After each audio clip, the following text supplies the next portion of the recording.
This is kind of like a commercial in the middle of all of the information that that I'm giving you here, that we're digesting.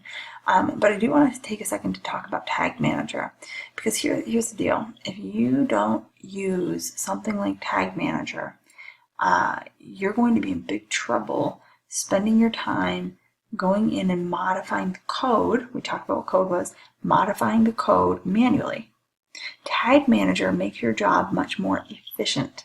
And we like to be efficient because, remember, there's a lot of data that we need to be sorting through. And so I'm going to go through the section pretty quickly. It's very important. I will tell you that this is definitely something that I have seen on the Google Analytics, IQ exam. So I think you should at least know the definition of it, what it means.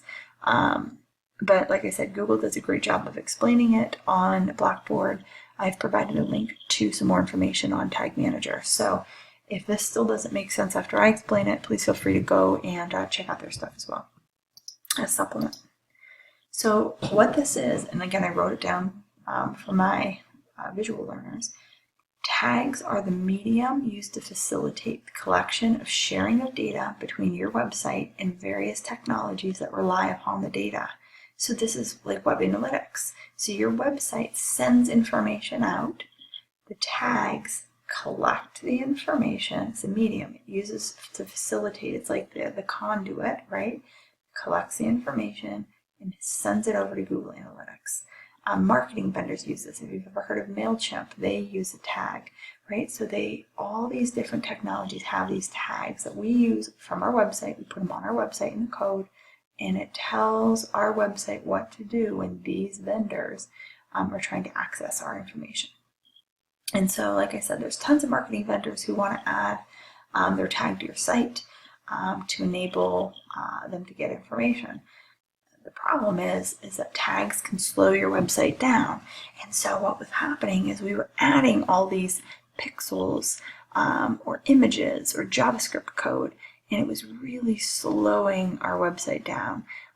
Think about all these vendors, like you were swimming in a swimming pool, and the vendor, every time you added a tag before, the vendor would grab onto you and pull you down. And so after a while, these websites were taking a really long time to load, and that's really not a good thing for your end user who's looking at your website, just because all these vendors want access. So one of the things, and here's an example of what a tag might look like. This is also an example of what code looks like. And so script basically means, hey, start doing something. It's a JavaScript code. And then it goes into what it is, and it's telling it what to do with it. So what do tags do? As I said, they power online marketing and analytics. They tell the browser to take the data. They set something called cookies. We'll talk about that in a second. They extend audiences between multiple websites. This is good stuff because then I can track user A between my site and another site that might be related to mine. It allows me to gather information about maybe an email campaign that I sent out through another vendor, or even AdWords and how that connects. It integrates the third-party content into a website, like social media widgets, which you've seen, right? The share buttons, video players, ads, etc. And like I said, everything from ad campaigns to Google Analytics runs on tags. So these are really important to our website. You can capture, because of tags, you can capture user content, like IP address of mobile, etc. User profile, data stored in cookies. Cookies are little things that are left on your computer. Again, I'll get into that in a second. Like a profile ID or targeting criteria. That is why, because that is how we know when people come back to our website over and over again. It's because of these tags. It also tracks user behavior, or it also collects the information on user behavior. And so what products they're looking at, content or ads they viewed, links that they clicked, time on the page, etc.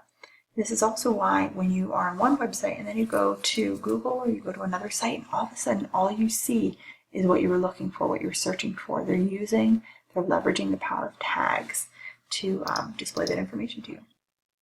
So I told you that we talk about cookies. So one of the questions that we get oftentimes is, what's the difference between tags and cookies? So tags are used or can be used to set cookies. But cookies are text-only strings of code put on a computer for a variety of purposes. We'll fix that. Purposes including remembering users' preferences or contents of an online shopping cart. So I sometimes shop online at Kohl's, Target, or Walmart, and they'll tell me, hey, here's the contents that you still have in your shopping cart. And in fact, if you shop on Amazon, they'll email you and say, or Walmart, they'll email you and say, hey, you still have stuff in your cart. Do you want it? Which is super cool, but they're generating, or they're putting cookies on my web browser, on this website, and that's how they're identifying who I am and what I'm doing. Sort of creepy, I know, but it's how the world works. So there's a couple steps that you need to take when we're talking about tags. I usually employ an IT manager to help me with this, but I'm going to go through the basic steps just so you understand some of the terminology. So step one, you're going to develop a container. A container is just like a bucket. It holds all the tags and that you want under a certain maybe criteria. And so this goes on the website, and then all the tags and features are delivered to the website from the container. We call it the box of chocolates, right? It's a mix of things in that box, in that container. What this does, and the reason that this is important, is because now you have one container, not multiple tags. And so remember all those people in the swimming pool weighing you down? Now you only have one. And so the website loads faster, which is a great thing for people who want to get on your website and get information. So I just walk you through it, and I'm not going to review all the steps, but you can see the steps here. If you want to go on and play with this, you can go to Google Tag Manager. Again, I gave you a link to that and some more information on Blackboard. And you can actually do this without even having a website, which is super weird, but you can do it. So if you want to practice doing this, please feel free to do that. But once we have the container, we implement the container, we can go to the website. Now, again, you delete the current Google Analytics tag, and we paste our tag manager in its place. So again, that's where a lot of people need the IT person to help you. Let's see, fill the container. Again, that's just adding the tags to it. So it gives you an example of how you can do this. Now you can get very complicated and complex with tags, or they can be very simple. It's really up to you.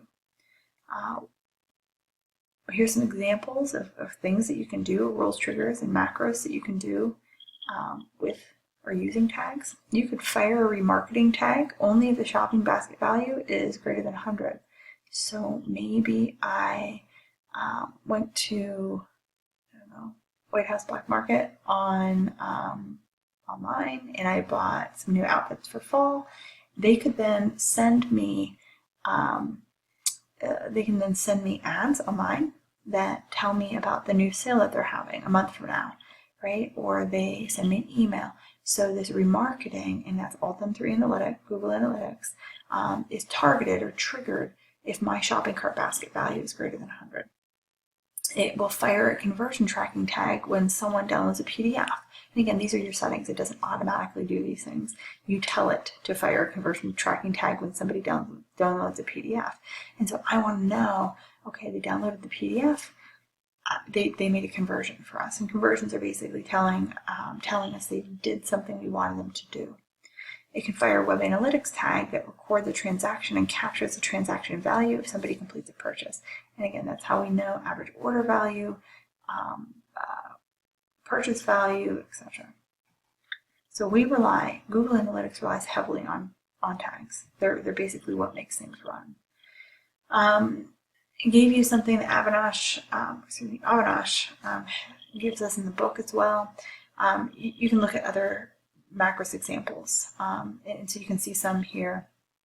A macro, a URL, operation equals, value, and then you provide the value. These should look familiar if you've ever done anything with MailMerge and have used custom variables, or have done things on web search. And so these allow us to become very specific about who we include and don't include and what information we really get out of the site. So if you're not familiar with these, I challenge you to take a look at this. I think it will really help improve not only your Google Analytics abilities, but also your abilities through other tools like I gave you an example of Microsoft Excel.